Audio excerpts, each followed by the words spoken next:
platform of Hollywood and Highland, underneath Mann's Chinese Theater in Hollywood. And this was the first story that I told at a live Busted show. And it was, I guess, about 2 years ago this week, because it was when I quit smoking cigarettes after like 20 years. I finally quit smoking cigarettes, but I had to wait until I got my California license, so that way I could get a marijuana ID, so that way I could, wean myself off of nicotine by smoking a lot of marijuana, which worked. But I was still very tense during this time, and this was the day that I had my first visit to the Marijuana Collective, and I was on my way home. I hadn't smoked yet because I wanted to wait till I got home, the privacy of the apartment.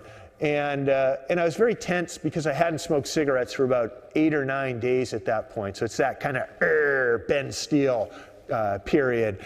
And I'm waiting downstairs, sitting in the middle of the platform, and there's this old man, elderly man, and he's got a Wiener Dog, a little dash hound. And there's some young, pretty girl that's kind of talking with him, and the Wiener Dog, he's just kind of holding it. It's his little buddy. And this young couple comes walking in. I think they're from like Boston or New York or Philly. They have that kind of rough East Coast kind of accent. And the woman walks over to the Wiener Dog. She's attracted to it, and she goes, "Can I pet the dog? Does he bite? Does your dog bite?" And she's like sticking her finger in the Wiener Dog's face, and the Wiener Dog gets agitated. He gets nervous, so he snaps at the woman. "Does your dog bite?" "Yeah." And the dog's like, get your finger out of my face, bitch.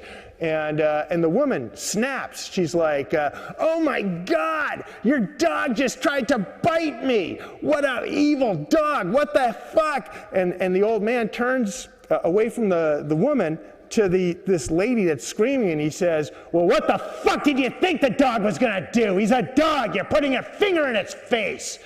What do you fucking think it's gonna do, you idiot?" And the woman is like shocked now, and I'm kind of shocked because this dude's like really filthy. The woman's filthy, but this dude's vile.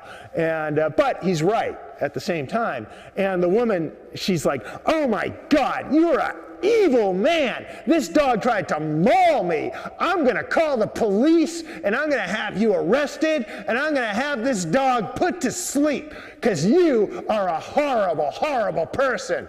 And the old man says, "I don't give a fuck what you do, you fucking bitch." And I'm like so sick of this stuff going down next to me that I decide I'm just going to leave this because I'm already too stressed out. So I decide to walk way down to the end of the platform, kind of like where I'm standing right now. And I'm just going to sit by myself. I'm going to read my LA Weekly. I got the Henry Rollins column open, and I'm enjoying it, and I'm kind of getting my zen back because I'm quitting smoking, and I got to kind of get my balance. And all of a sudden, I hear the couple behind me, and the woman saying, "Here it is, here's the box. I'm going to call the police, and I'm going to get that man arrested, and I'm going to have them take that dog away." And she clicks the button, and all of a sudden I hear them go like, "Security, subway security."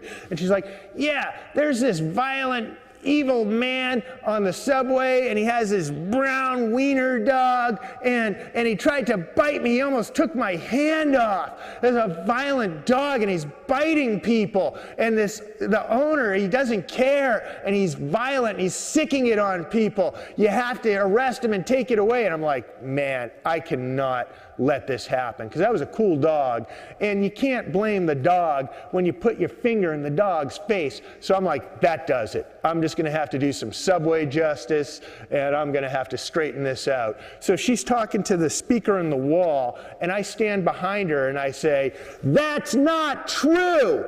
I saw what happened, and you're not telling the truth. You put your finger in the dog's face, and he was only defending himself. He had no choice. He thought you were going to hurt him." And all of a sudden the wall says, "Is there another person speaking also?" And all of a sudden the couple turns around, and the dude of the couple says, "Who the fuck are you?" get the fuck out of here. I'm like, I saw what happened, and you guys are lying, and I'm going to testify on behalf of that dog. I'm not going to let you get that dog in trouble when it's your fault. You caused that to happen. And then the guy, he's like all chest out now. He's like, get the fuck out of here, or I'm going to kick your ass, all right? This is none of your fucking business. And I'm like, fine, well, you do that, but I'm going to speak on behalf of that dog. I'm going to be on that dog's side at that hearing. And then I run away because I know that this dude's going to kick my ass. And I got to warn the old man and the dog because I don't want the dog taken away because he's a cool dog and it's not his fault. You know, it's the girl's fault. And the dude's an asshole, but, you know, his dog is cool. So I'm like, I run over and the old man's still talking to the young woman. And I sit down with them, but I figure my emergency is more urgent than their conversation. So I'm like, dude. And he's not responding. I'm like, dude, that woman, she's calling the police on you and your dog. Dude, do you hear me? She's calling the police about your dog right now. Dude. And all of a sudden the dude turns to me and he says, can't you see I'm fucking talking to a woman? Leave me the fuck alone. I go, dude, she's gonna call the cops and have your dog. He goes, if you call me dude one more fucking time, I'm gonna throw you on the railroad tracks. I'm like, fine, dude. All right. You know, I'm just trying to help, dude. And he's like, don't call me dude. I'm like, fine, dude. And I just like walk away and I have to go way to the other end of the tracks now, at the other end of the platform, because everywhere else on the platform, someone wants to kill me because I quit smoking cigarettes and I'm a bus hero, train hero. No one likes a heroic guy that doesn't smoke cigarettes. So now I have to go all the way down to the last bench, the only part of the platform left where no one wants to kill me, and there's this guy in a wheelchair who's a character up at the Chinese theater, one of the, you know, where they have superheroes and characters up there, and he's like the most grotesque character up there, and I don't want to sit next to him. It's Wheelchair Satan. Wheelchair Satan is this guy who's in a wheelchair, and he's painted red. Like his head to toe red, and he has these horns on top of his head and like creepy eyes and stuff, and he's just so hard to look at because he's fucking Satan and he's in a wheelchair. He's like a Satan that you kind of feel bad for, you know? And it was just, so I didn't want to look at him, and I couldn't go anywhere else because everyone wanted to kill me, and so I just had to like look straight ahead, and I was so sad. And you know, and I was like, why does everybody hate me just because I'm trying to quit smoking? And then we get on the train, and I end up having a seat directly opposite Wheelchair Satan. So I have to look at him, and it turns out Wheelchair Satan was actually a really nice guy. Like I saw him kind of helping out tourists, because like a tourist from Australia, a couple tourists, they saw him in the wheelchair and they posed for pictures, and then Wheelchair Satan, he's like giving out directions, like how to get to Universal City Walk and all these little tricks of finding your way around LA that they wouldn't have known. Told them how to get to Disney World by bus. I mean, that was really nice. And I wouldn't have known that, you know, if I just judged him by his, you know, exterior, the same way I wouldn't have known that old man was like a total vile asshole, or that young couple was like really repulsive. I would have thought they were sweet.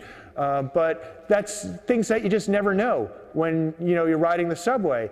And I think if there's I guess the lesson of the story is smoke if you got 'em.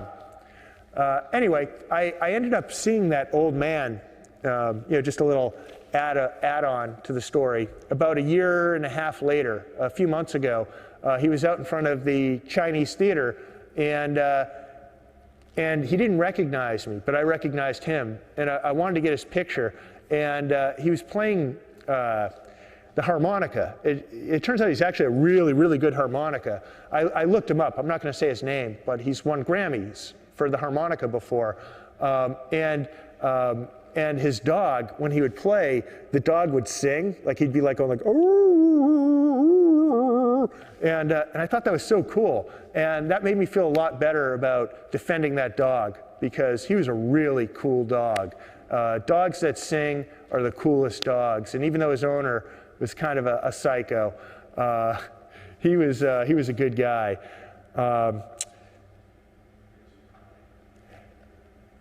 Nolan, can we go on a bus again?